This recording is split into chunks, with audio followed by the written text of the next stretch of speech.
atas nama Eko Haryanto. Pengadilan Negeri Wonosari Gunung Kidul melakukan eksekusi rumah dan bangunan milik Eko Haryanto, pengusaha otobus atau PO Rista Jati.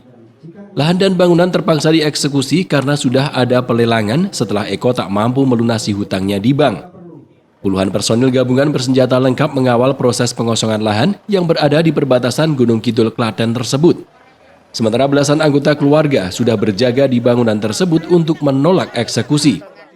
Negosiasi yang dilakukan berlangsung cukup alot. Bahkan istri Eko Haryanto, Arini Wulandari, berteriak menolak pengosongan lahan.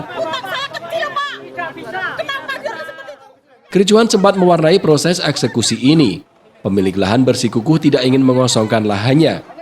Aksi dorong pun terjadi dengan polisi, bahkan sejumlah orang harus diamankan karena melakukan provokasi yang menimbulkan kericuhan.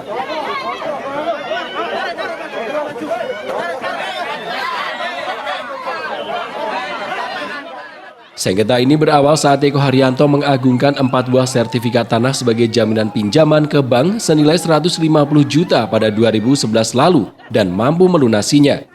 Kemudian Eko mengajukan restrukturisasi menjadi 400 juta rupiah dan lunas.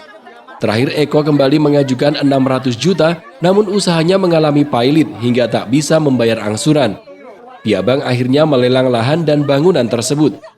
Kuasa hukum termohon Agus Anton Surono mengklaim pada 5 Januari 2022 lalu, Eko masih menyetorkan uang ke bank melalui salah seorang karyawannya sebesar 36 juta rupiah. Usai menyetorkan uang tersebut pada bulan yang sama, juga keluar putusan lelang dari pihak pengadilan.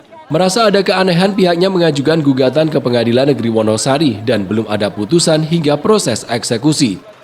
Setelah lebih dari 5 jam, proses eksekusi yang sedianya akan dilakukan akhirnya ditunda. Penundaan ini terjadi karena pihak pengamanan khawatir terjadi kericuhan yang lebih besar.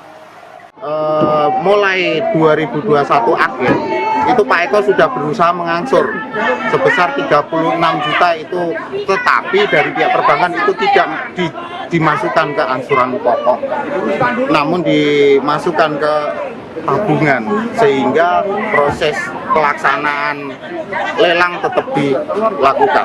Seperti itu.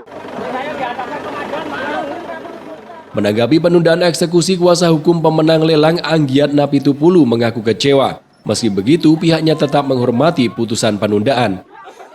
Ya, kami melihat sepertinya negara kalah sama keadaan-keadaan begini, kan ini nggak boleh dibiarkan sebenarnya.